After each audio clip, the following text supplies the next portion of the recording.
The scent of spice, steamed pork, and soy sauce wafts down the street, flowing through the crowds of people mingling with each other. As the breeze blows it into a building centered on an indoor garden, it is immediately overcome with the strong scent of tea, and the clamor of the crowded street gives way to quiet conversation and the clink of ceramic cups. This is one of 10,000 such tea shops in the capital of the Chinese Tang Dynasty, playing host to many local customers across the day. But other than locals, there are also several people sitting inside who bear no resemblance to any Chinese person. A few have the darker skin and thick hair of India. A couple look more at home in the deserts and riverlands of Jazeera, Persia, and Khorasan, and there is even one with a lighter complexion and hair of someone hailing from far-off Byzantium. Here in Chang'an, in the year 750 CE, we are standing at the far end of the Silk Roads, a series of trading routes going between China and the Eastern Mediterranean, passing through Central Asia, India, and the Southern Seas. This is the land of jade, silk, tea, paper, and the finest ceramics in the world. The Tang Dynasty is at the height of its wealth and power in the midst of a golden age unlike anything the world has seen thus far. As its capital, the city of Chang'an has become a golden beacon of culture and wealth across the world. I'm Matthew Ryan, Aussie author of the historical fiction novels of Till Time, and your host and guide for today. We're about to set off on a tour of the golden city of Chang'an, the incredible capital of the Emperor Xuanzong, home to 1 million people. On There's a Time and a Place for That, Episode 7, The City of Perpetual Peace, Part 1.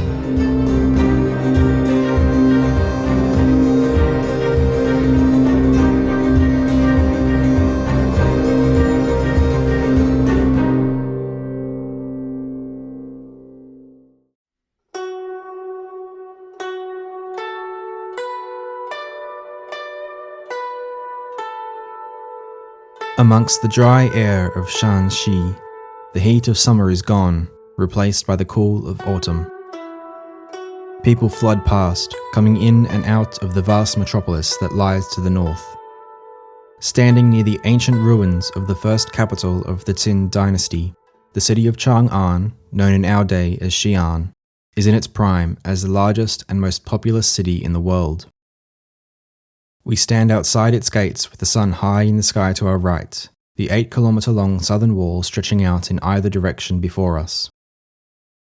With the day already long underway, the city gates have been thrown open, or slowly pushed open, seeing as how they are about 5 meters tall. Already, the streets will be thronging with people, so we had best begin our tour.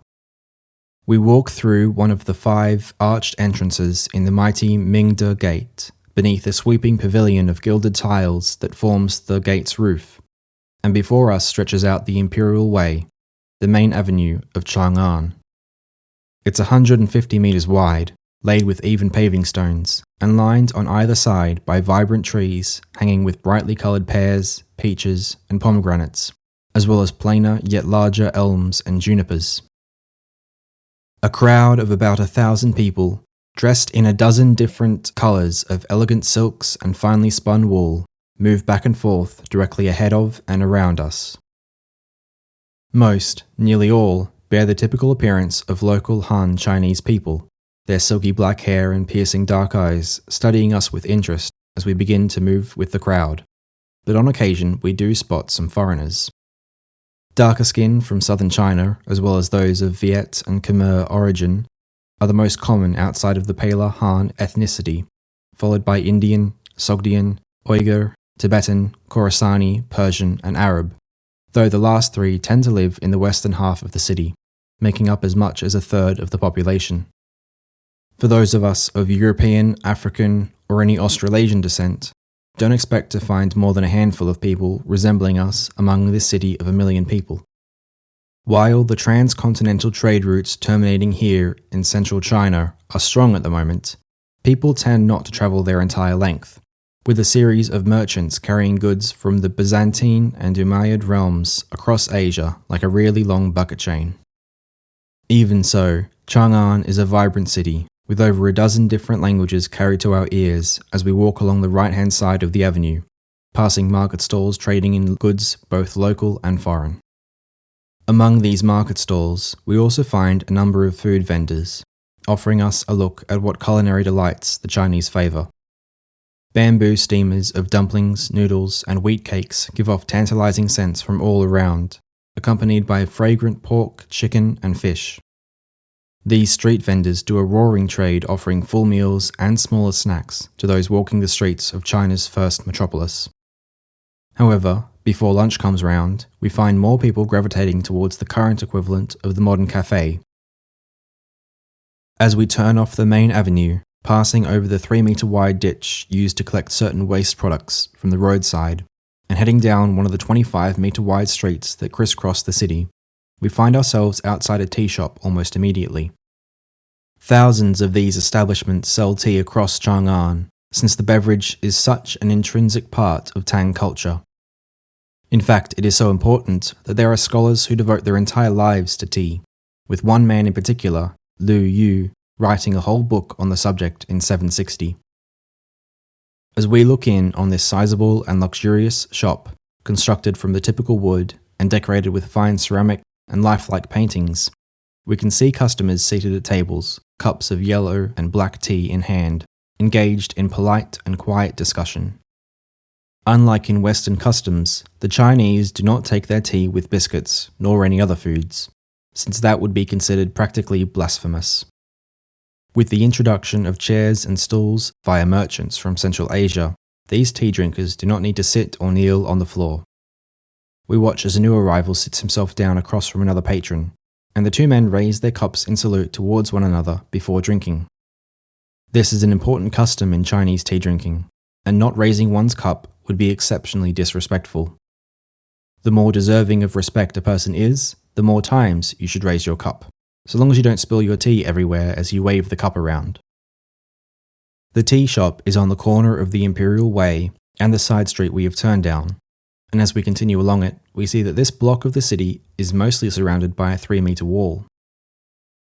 The city is divided into wards, 108 in total, each either half a square kilometre or a whole square kilometre in size. These wards are walled off, for the most part, and combined with the wide streets dividing these blocks, Chang'an is uniquely resistant to fires that would often ravage and destroy other cities. In the southern half of the city, which is where most commoners live, houses and businesses are built from wood and plaster, rather than stone, so fires would ordinarily rip across block after block, were it not for the walls and wider avenues. As we continue down the street, under eaves that form elegant curves in that classic East Asian fashion, we pass a number of shops that front onto the street. The ward is about 1,300 metres long and 680 wide, so there are a great many shops here, and behind them are a maze of narrow alleys leading to homes, temples, and workshops. At the centre of the ward, the buildings give way to a large square used for neighbourhood meetings, school lessons, and whatever entertainment or leisure activities the inhabitants like to engage in. Even in the south, at the far end of the city from the palace and what would be considered the upper-class neighbourhoods, the people here are well off and comfortable. Unlike Subura in Rome and La Bièvre in Paris, Chang'an doesn't really have a poor district or a slum. With the sheer volume of wealth flooding China at this time, those who live in cities don't need to worry so much about whether they can afford to feed themselves or their children, especially with farmland just across the street. To our right, the wards that sit along the inside of the southern wall are taken up not by crowded blocks of houses, but farms, growing fruits and vegetables to help feed the populace. It is a unique solution to two problems: how to affordably feed an urban population, and how to protect vulnerable farms that are usually found in open rural environs. Putting some of the city's food sources inside the walls handily deals with that. Along with the commercial success of the routes through Central Asia and the Indian Ocean, the Tang have also had a few victories in the expansion of their empire into modern Vietnam, Laos, Korea, and Kyrgyzstan, making the realm more secure than ever. Sadly for them, though fortunately for the rest of the world, they will lose the Battle of Talas next year, providing the recently founded Abbasid Caliphate with the paper-making technology to kickstart their scientific revolution, something that will have a profound impact on the European Renaissance in centuries to come. After Talas, well, for China, everything will come crashing down. But that is yet to come. For now, we can see just how fortunate the residents of Chang'an are, and we are about to see a new product of that, something we haven't seen in 4 episodes. As we continue east, the open shopfronts around the main avenue vanish. Here, the wards are fully walled in, with gates providing access to the street within. These walls are made from tightly packed earth hemmed in by a wooden palisade. Shops are situated within the wards, rather than on their exteriors, as most visitors passing along these streets aren't just wandering and thus aren't looking for a bargain. Often, if someone is walking east along this street, they are headed for the Furong Garden, which is what we're about to reach. At the southeastern corner of the city, the final ward is cut off by a wall similar to the outer wall, though it is pierced by numerous small gates offering entrance into a bit of green and blue amongst the city of brown and red. This little bit of nature encompasses 2.5 square kilometers, the size of a large town or suburb, centered on a lake that takes up a little over a third of the area. As we walk in, our breath leaves us. Surrounding this lake is an expanse of lush grass and dazzling gardens fully in bloom despite the lateness of the season. Numerous ponds filled with lotuses dot the open meadows of this park, interspersed among carefully planted trees and flower beds that hold special significance for the Chinese. The willows that dot the sides of the lake and the stream that flows from it are symbolic of friendships, and we can see little clusters of people enjoying the sunshine and cool autumn air together beneath their wide, drooping branches.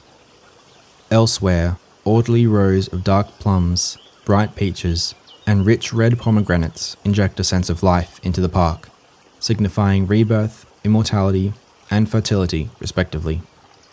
Beds of chrysanthemums, known as symbols of autumn, bloom between the emperor's favourite flower, the beautiful magnolia, as well as lilies, which offer hope for the future. Naturally, the park is flush with clusters of bamboo, their tough yet flexible shoots thickening as winter approaches, signifying the enduring wisdom of the emperor. A small group of particularly wealthy citizens of Chang'an have arrived on the shore of the lake. Their servants busy themselves with setting up an open-fronted tent made from lush silk, within which the men and women will relax and eat as they look out over the lake. Already, a man in a tight-fitting cap is rowing a wide boat over towards them, hoping to earn some coin taking them out for a pleasurable ride on the lake. We can see several other boats lazily moving across the water, barely disturbing the ducks and geese as they drift on by.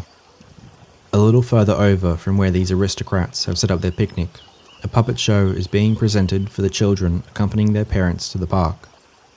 At times, the emperor will organize larger shows of entertainment, such as plays or acrobatic displays, here in the park, but most of the time independent troops will set up shop in the open meadows of the Furong Garden. Elsewhere in the city, there are other parks similar to this one, but none are as large, nor are they open to the public. In Tang China, these carefully curated gardens are critical for the balancing of the soul and for harmonizing between the heavens and the earth. After spending some time wandering the pebbled paths and soft meadows of the Furong Garden, we return to the bustling streets of Chang'an, following a new path.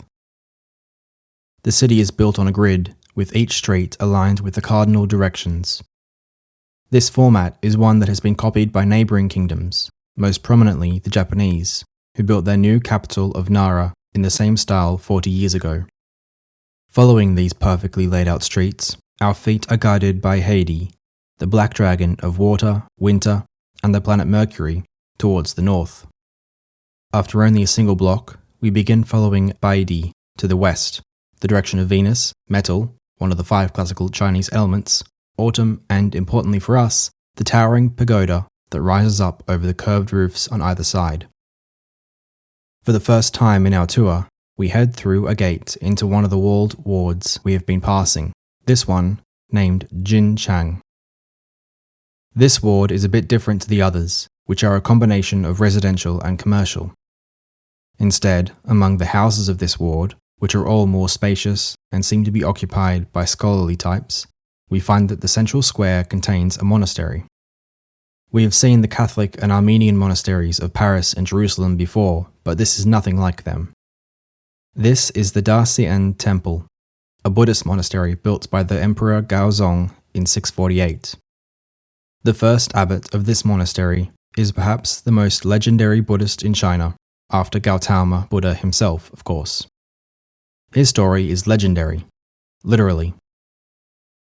Between 629 and 645 CE, a young man named Chen Yi travelled through Central Asia and India, writing down everything he saw and acquiring 20 pack horses worth of Buddhist texts. Upon his return to Chang'an, his name would forever be remembered as Xuanzang, or in Sanskrit as Tripitaka, meaning 3 baskets. His efforts to translate the texts he acquired and teach other Chinese disciples the wisdom he had learnt in India reshaped Chinese Buddhism, strengthening its position in Tang culture and allowing for the construction of the Dacian Temple. During the Ming Dynasty, 900 years after his death, he and his journey would inspire the novel Journey to the West, one of the most beloved stories in China. His companions for this fictional retelling of his adventures, Sun Wukong the Monkey King, Pigsy, and Sandy the River Ogre, have all served as strong inspirations for modern anime and manga characters, and the story itself serves as a long allegory for enlightenment, despite involving various situations that are often solved with extreme violence on the part of Tripitaka's companions. In reality, Xuanzang probably didn't travel to India alongside an immortal monkey, a pig, and an ogre, but he did get this temple built in his honor, and it is here that he translated texts such as the Heart Sutra. As we step through the Shanmen, the mountain gate at the front of the temple, we can immediately see a blend between Chinese and Indian culture. The gate, which has 3 arches painted an earthy red and a curved roof in the local style, features 4 statues of the Buddhist devas Vaisravana, Virudhaka, Dattaratha, and Virupaksha to either side of the hall. We step through, studying the richly painted interior of the large gatehouse, before exiting into the first courtyard of the temple. Directly ahead of us sits 4 buildings, their roofs curved, surrounding a second courtyard. This little complex is known as the Mahavira Hall, and it serves as the core of the monastery, where monks read, discuss their mix of philosophy and theology, and practice meditating. In other monasteries, such as the Shaolin Temple near Luoyang to the east, this courtyard would also serve as the training ground for the martial arts practiced by the monks. You'd think Buddhist monks would be more pacifist, but most Chinese martial arts come from Buddhist monasteries, and other East Asian styles, such as karate and tai chi, incorporate elements of Zen Buddhist philosophy in their teachings. As we pass through the single doorway into the hall, we pass a pair of statues that show Kassapa Buddha and Ananda, who are nearly as prominent as Gautama himself, who we see on the other side of the entrance hall.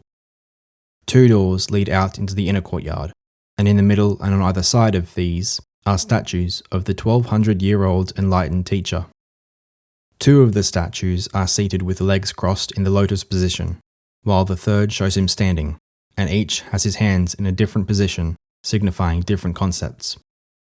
These statues are perhaps the most important part of a Buddhist monastery, and we can see a few monks seated before them, deep in contemplation. We quietly move on into the inner courtyard, where monks clad in simple yellow robes, a colour ordinarily reserved for emperors and members of his court, are studying books written on dried palm fronds that form fans, and taking care of the gardens that take up parts of this open space. Around the garden beds are 18 statues of seated men, representing the 18 disciples of the Buddha who found enlightenment. Passing through the small building on the far side, we come to the centerpiece of the Dacian Temple, the giant wild goose pagoda.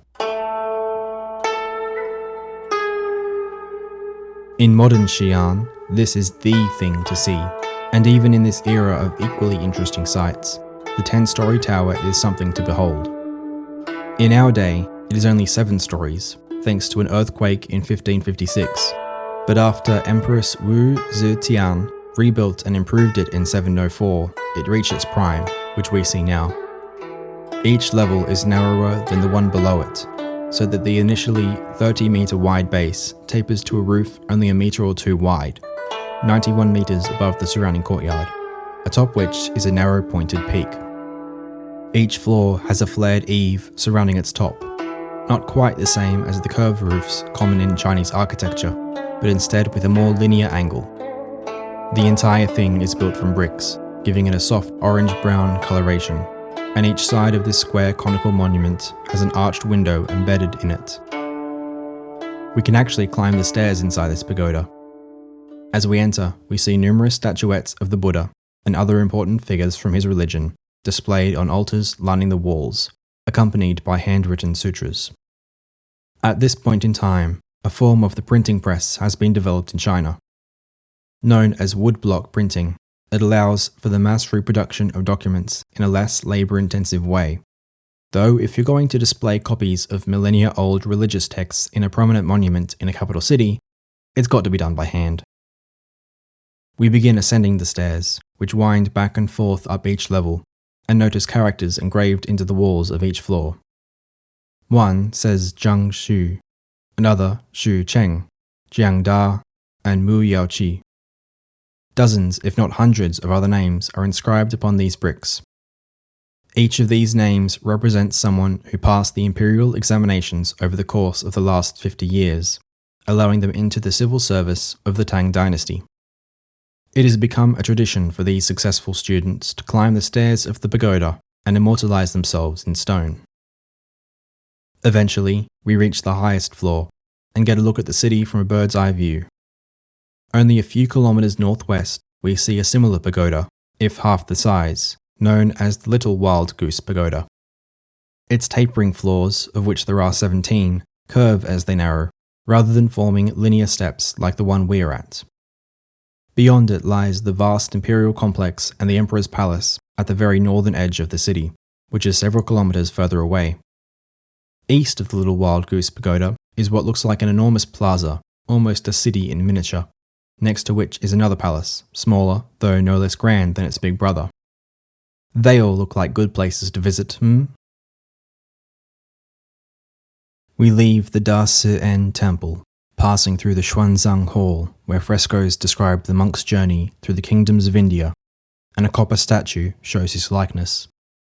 Glass cases arranged around the statue contain the crystals left amongst the ash following his cremation, as is tradition in Buddhism. On the western side of the temple, we find the street heading north towards the Little Wild Goose Pagoda, but only one ward further north we instead arrive at a fortified barracks, where the emperor's crossbowmen live and train. The entire ward, about half a square kilometre, is dedicated to their practice.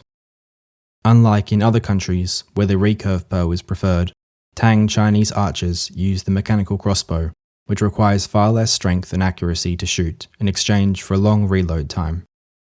With this weapon, any charge against a force of Chinese infantry becomes deadly as a storm of bolts fly forth, not arcing as arrows do, but heading straight at the enemy in a split second. Continuing down the street, we see the Little Wild Goose Pagoda above the roofs of the ward to the north, when the sudden sound of a gong, and the smell of food, pulls us northeast. There is little difference between this pagoda and the one we just climbed down from, so perhaps now would be a good time to visit the East Market. At only a kilometre away, it doesn't take us long to reach, but it will take even longer to get through it. In total, this marketplace is a full square kilometre, taking up 2 whole city wards. The wards surrounding it, especially to the north, are home to those merchants who make the most profitable living within the East Market.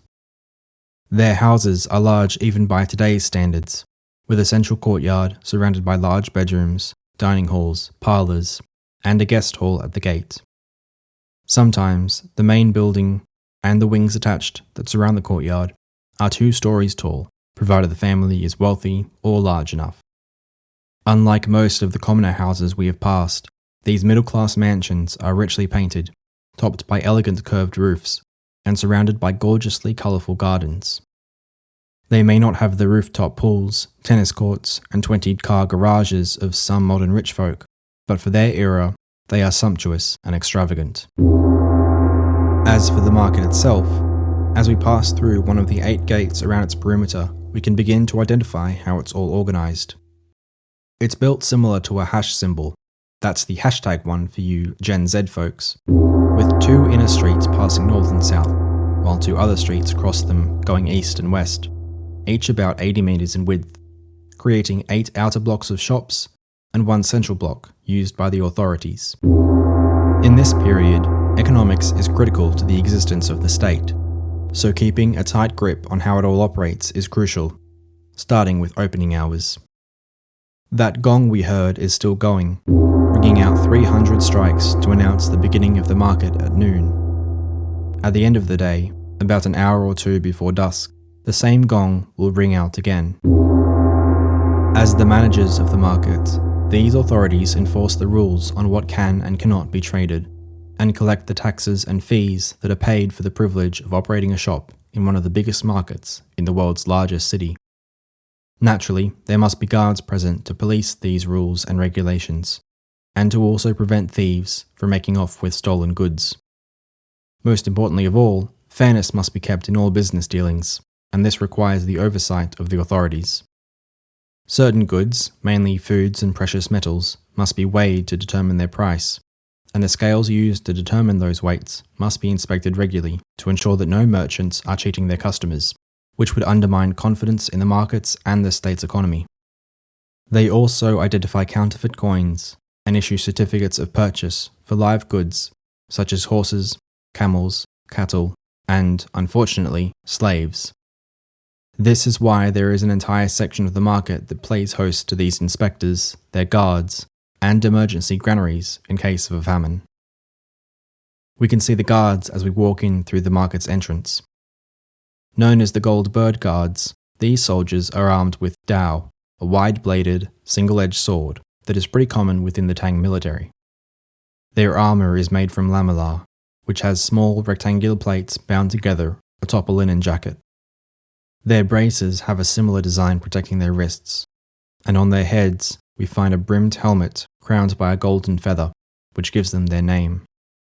Along with the hubs that are the markets, they also police the city as a whole, posted up on certain crossroads and patrolling the streets at night. Coming into the first block of the market, we find that there are smaller lanes cutting throughout, and each lane is dedicated to a certain kind of shop. At least a dozen shops populate each lane, all selling similar products in direct competition to one another. As we wander through, being shouted at by merchants and approached a little too close by heckling hawkers, we spot markets of pork, lamb, duck, chicken and camel, medicinal herbs and tools needed to treat goiters, diabetes and cataracts, as well as alchemical ingredients for turning wood into gold and granting immortality, a huge amount of tea, iron and bronze, silk, linen and wool, as well as tailored robes for men and chest-high skirts known as rutsen for women, axes, picks and hammers, musical instruments, live cattle, slaves, rice, dumplings, noodles and toasted buns in various styles and flavours, gold, silver, precious gems and jewellery, and more perishable foods such as fruits and vegetables. We also find a shop called, no joke, the Jackass Express, that rents donkeys to travellers in case they don't wish to walk around the city. Of course, not all the market is a warren of alleys fronted by small shops. Sometimes 2 or more alleys intersect at a square, which can play host to temporary stalls selling a wider variety of things than the more permanent shops. Here we can see, as money changes hands, how the Chinese minted their coins. All of them are round with a small square hole punched out of the middle, all made from copper and inscribed with Chinese characters informing us of the year and location where they were minted. These copper coins aren't very valuable. In today's money, they would be worth about 30 cents, since their value was tied to the price of silver. Imagine carrying 2 kilograms of coins just to do the weekly grocery shop. Coins are often attached to strings, theoretically 1,000 per, though those who string together coins for a living take a fee from the coins, so it's more like 980. These strings would be carried about the shoulders, which can't be easy, but it wouldn't be until a dynasty later that silver and gold coins, and later paper money, would be made. Exiting the East Market through one of the northern gates, we find ourselves in the more upper-class wards of Chang'an, though the houses and mansions here pale in comparison to what we're about to see. Situated against the outer wall is a space about the same size as the East Market, though its walls are bigger and its interior far more open. Known as the Qin Palace, it is one of 3 major palatial residences in Chang'an, and its current occupant is particularly important. Many years ago, it was called home by a man named Li Longji and 5 of his brothers. Now, Li Longji lives in the imperial palace and goes by the name Emperor Kaiwan Shengwen Shenwu. That's right, this little palace was the home of the emperor back when he was still just a prince. He still uses this palace as a residence and from which to administer state affairs, but currently it is home to someone even more important. To him, anyway. Looking through the gates, which are obviously guarded, we can see the Dragon Pond, a lake surrounded by garden beds that takes up a third of the area of the palace grounds, and the 3-story green and red complex that acts as home and audience hall for its occupants. On the shore of the little lake, we can spot a pavilion, its deep red timbers contrasted by vines of pink flowers carefully grown around the frame, with a group of women lounging about in the shade. One woman wears a dress that gives the appearance of a peacock's brilliant feathers, a pattern of deep blue and brilliant green, covered by a cherry blossom pink robe that is draped over her shoulders. The other women seem to be attending to her, for she is the emperor's favourite person in the world. Born as Yang Yuhuan, she is now Yang Guifei, the highest of consorts. In imperial China, the emperor doesn't simply marry one woman. He maintains a harem of ladies whom he dotes upon, and in this harem, Lady Yang is queen. She is young, barely in her 30s, and she remains as beautiful as ever. Qin Palace is her home a little more often than it is the emperor's, and she maintains a circle of ladies, some of whom are her cousins, to keep her company. One cousin, not here now since he's not a lady, will prove the undoing of the Tang Dynasty. Their story is quite a sorrowful song. Yang Guozhong, second cousin to Lady Yang, will be made the new chancellor in 2 years' time, since the High Consort is in the business of nepotism to ensure her strength at court. It is his paranoia and sheer idiocy that will provoke the General An Lushan into rebellion and open the path to the capital by forcing the commander of the mountain pass to the east to engage the rebels in an open fight. Why? Because he is afraid of their influence on the emperor, and that threatens his position. What will threaten his position even more is how, with An Lushan marching on Chang'an, the emperor will flee the capital with both Yangs, their family, and his closest advisors. His advisors, understandably, can see how the chancellor royally screwed everything up, and will carry out the execution of Yang Guozhong and his family, though leaving it up to the emperor himself to order the death of his beloved consort. Probably not how he planned things. Certainly not how the young consort was expecting things to go when the emperor took her into his harem. At the moment, however, Yang Guifei is happily eating light cheese under her pavilion beside the dragon pond of the Qin Palace. As we continue further north, the wards become even more spacious, with mansions becoming more like villas as we get closer to the real imperial residence. Known as the Palace of Great Brilliance, or Da Ming, it sits in a compound larger than even Furong Garden. It is nearly 4 times bigger than the Forbidden City in Beijing, at just under 3 square kilometers. Normally, it is off limits to the public, being the personal residence of the emperor, with special permission required to have an audience with His Eminence. But for today, we are permitted to walk its halls, and we shall begin with the Han Yuan Hall. This first hall out of 3 sits at the far end of a massive courtyard beyond the main gate of the palace grounds, the Dunfang Gate. 5 arched entrances range along the bright amber-painted gateway, topped by a roof whose gables have some of the most exaggerated sweeping curves we have seen thus far, a style repeated throughout the Daming Palace. We walk through the second from the left gate, avoiding the central one, which is reserved for the emperor, and find ourselves in the first courtyard of the palace. It stretches out across the entire width of the palace grounds, about 1,700 meters, and proceeds 630 meters towards the first buildings of the palace itself. This courtyard is paved, using some 23 million pieces of tile to cover the entire area. Han Yuan Hall, at the far end of this courtyard, sits atop a high platform. 4 flights of stairs, coming in from either side of the hall, are required to reach the front doors, standing 60 meters above the surrounding courtyard. 2 additional sets of stairs, closer to the middle of the building, descend to the lowest of 3 tiers that make up the platform, from which the emperor and his court could watch any military parades or festivals undertaken in the outer courtyard. The palace building itself is 40 meters tall and about 150 long, with yellow walls and a grey-tiled, double-eaved roof, the lower part being straight, the upper curved. A pair of dragon heads arc up from the ends of the gable running along the very top of the building. On each side of the hall, a pair of buildings, called pavilions, extend from covered galleries, one at the back, one at the front, towering over the first flights of stairs coming up from the courtyard.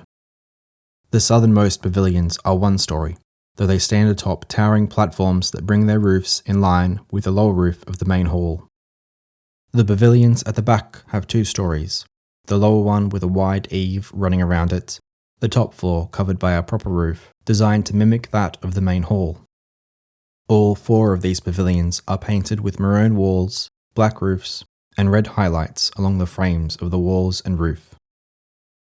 We ascend the stairs, coming up to the front door of the building, and enter the Han Yuan Hall. A few rooms extend off to either side, but the main focus of the hall is the 100-meter by 100-meter audience chamber. The end is, understandably, raised, forming a dais from which the emperor can survey his court. The rest of the space is provided for citizens to make petitions to their emperor, for bureaucrats and nobles to make requests and inform their ruler of whatever problems they face, and for distant ambassadors to entreat the sovereign of China. The throne upon the dais is surrounded by 4 red pillars and backed by intricate golden designs replicating swirling waters, towering mountains, and fierce fires. The seat itself is yellow, as is fitting for the emperor. The entire setup inspires awe and a deep sense of respect for whoever could command such a seat, for it is clear that the Tang are one of the 3 greatest kings of the world. As told in the Arabic book Accounts of China and India, the greatest kings are that of the Romans, who are the most beautiful, that of the Indians, who are the wisest, and that of the Chinese, who are the most astute, and revere their emperor like no others.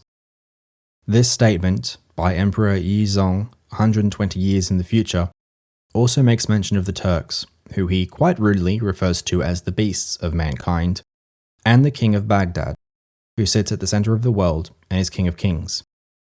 Of course, in 750, Baghdad doesn't even exist yet, and while Yizong's statement is likely fictitious, such words are not false. This throne proves that, at the very least. Beyond Han Yuan Hall, yes, there is even more to this massive palace than the extravagant throne room we have just seen. We come to the middle courtyard, 300 meters long, and just as wide as the outer court. There are a number of people walking across this space, as we find here many of the administrative officers of the imperial court. Additional buildings appear to the right and left, their forms not quite as extravagant as the Han Yuan Hall, but nonetheless suitable for the palace grounds. On our left are the offices of the Secretariat, also known as the Department of Purple Mysteries, responsible for drafting decrees and formulating imperial policies. On our right is the Grand Chancellery, an office that advises the court, reviews decrees, and directly manages the city gates, the imperial seal, and the Institute of Literature. While these may sound mundane, They are very important in Tang China, as they directly factor into trade, economics, law, and the preservation of culture. Another smaller office within this cluster is that of the imperial historian, responsible for constructing the two most valuable records of the day, the Old Book of Tang and the New Book of Tang. Within the Xuanzheng Hall, directly ahead at the end of the courtyard and between these two offices, we find the Department of State Affairs, an office that oversees the 6 ministries and the 9 courts. It is headed by Li Heng, the Crown Prince and future Emperor Suzong, though his power is limited thanks to the repeated attacks by the Chancellor, Li Linfu, who is nearly as paranoid and power-hungry as Yang Guozhong. The 6 ministries it oversees are that of personnel, revenue, rights, war, justice, and public works. All of this may sound boring, but it is a pretty important part of Tang China. One of the reasons for this unprecedented golden age is the strong bureaucracy that keeps everything running smoothly. By adapting Confucian values to their political officers, Tang bureaucrats have created a system wherein everything is kept in line and prevented from being left behind as the nation progresses upwards. This rule of law system is not unlike that which is used in many modern democracies, minus the rampant nepotism, cronyism, paranoia, corruption, and regular forced suicide. Well, mostly. Beyond the Xuanzheng Hall, we find ourselves in one last courtyard, surrounded by the Zichen Hall. It is the tallest of all, not including the height of the platform on which Hanyuan Hall stands. Sweeping ornamentation in the shape of wings curve up from the high gable of the building, wherein the emperor sleeps and works. The courtyard, centered on an elaborate fountain featuring the legendary Taoist founder Lao Tzu riding a bull, is about 100 meters long and wide, with a few persimmon trees spaced out around the paved courtyard. Moving through a passageway in the hall that leads through to the remaining half of the palace we are yet to see, we come to a spread of pavilions and smaller halls used as libraries, lounges, and private dining rooms. These buildings are less grand, but no less luxurious. They are brightly painted and well lit from within, and are surrounded on all sides by flowers and trees. Beyond them, the ground drops off, and we find ourselves looking at a familiar sight. Just like in Furong Garden, the emperor's personal residence has its very own lake, known as the Tai Yi Pool. About 400 meters across, its beautiful waters reflect the gardens that surround it. This is no parkland, not like in Furong Garden, but rather the ground around the pool is entirely covered by flower beds, hedges, and lively trees. The air here is filled with the scent of plums, peaches, persimmons, roses, peonies, and chrysanthemums, the green grass dotted with bright pinks, deep reds, and everything in between. To the west of these gardens and the lake, there is another hall, just as tall as Zichen, called the Linda Hall. It is built with a grandiose style, all sweeping gables and eaves and richly painted walls, for it is used to entertain foreign dignitaries and other people of great importance. Numerous banquets of exquisite quality have been held within its walls. Pavilions for relaxing in extend out in various directions, connected to the main hall via a series of covered galleries. North of it, near the far corner of the massive gardens, is a Taoist temple, named for the Sun Tsing, the 3 highest gods in Taoism. It is a tall building on a raised platform, featuring yellow glazed tiles on its roof, though it is not particularly wide. It serves as the personal temple and shrine for the emperor and his family, hence why it is so isolated from the rest of the palace. For the Tang Dynasty, Taoism, Buddhism, and Confucianism have become the most important driving forces of culture, and thus the state itself. They have shaped this nation, bringing it into its golden age, an era exemplified by where we stand right now. Surrounded by gardens, fruit trees, and gorgeous temples and palace halls, Chang'an has proven to be quite possibly the most stunning city we have visited thus far, rivaling even Rome during its glorious heyday. And we have barely scratched the surface of what this city has to offer.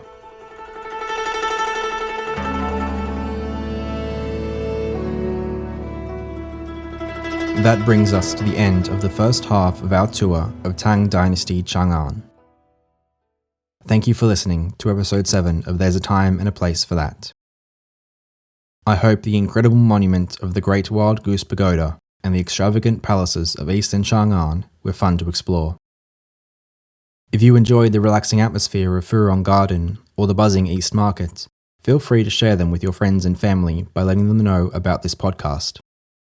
You can also leave a comment to let me know which parts you enjoyed and what you want to see more of in the future. Any feedback would be welcome. Now, if exploring these cities of the past is something you're enjoying, and if you love a good book, then you might like to check out Till Time, a new time travel series written by yours truly. 2 books are available now. The Sultan's Siege, which sees our heroes Imogen and Ashton visit the Kingdom of Jerusalem during the Crusades, and The Frankish Field, which explores the tumultuous Frankish Empire in Western Europe during the early Middle Ages. Now, if you've been paying attention, you may notice that these settings line up with 2 places we have explored in this podcast. Since we're now visiting the Tang Dynasty capital of Chang'an, what could that mean for the future adventures of Ashton and Imogen? You'll just have to wait and see. You can find the first 2 books of the series, along with social media pages where I post things related to these novels, through the link in the description of this podcast. Thank you again for listening to There's a Time and a Place for That, the City of Perpetual Peace, Part 1, and I'll see you for the next one.